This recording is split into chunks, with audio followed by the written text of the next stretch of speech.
The Colts are no longer leading the AFC South after losing to the Titans this afternoon in a big division matchup. WRTV's Brad Brown shows us how the Colts stumbled on both sides of the ball. It felt a bit like a playoff tune-up for this second meeting between division rivals. A back-and-forth battle through the first 17 minutes saw the teams exchange touchdowns on the opening two drives. Phillip Rivers found Trey Burton for the Colts' first score, and Jacoby Brissett punched in a short run for the second.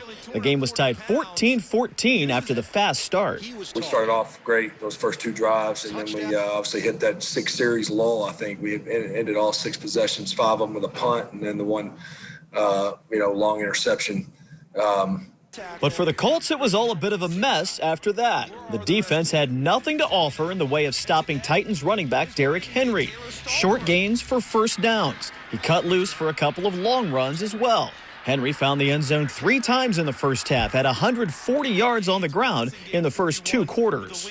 It was rough in the first half. I mean, they obviously, we talk about it, they have the best rushing attack in the NFL, the best back in the NFL. We knew it would be a challenge. I thought we handled it better in the second half, but we got to play better team defense for 60 minutes. He was so effective, in fact, that Ryan Tannehill was able to run into the end zone untouched for Tennessee's 5th TD of the day.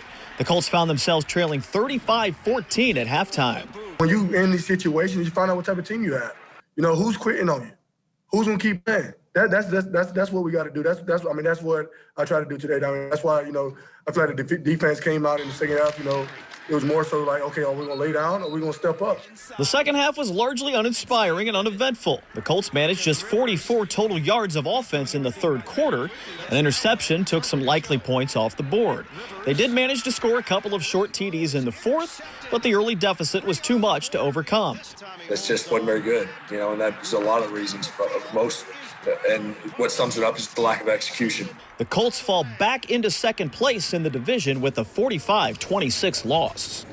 When we play the way we know we can play, we've proven that we can stop anybody. But just doing it for 30 minutes isn't good enough. We got to do it for 60 minutes. These 5 weeks are just as important as the first 5.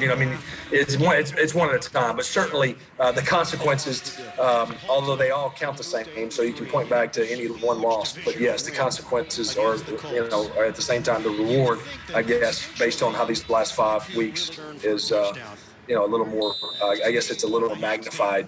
So the AFC South looks like this now. Tennessee holds a tiebreaker over Indy as well with the better division record.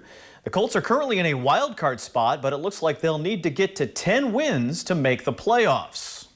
The Colts go to Houston next Sunday. The NFL is telling all 32 teams to work virtually on Monday and Tuesday this week. They are closing team facilities due to the expansion of the COVID-19 outbreak. That's not a big departure for the Colts. They normally don't get practice on the field until Wednesday anyway, but it looks like they are in for an uphill battle in the month of December.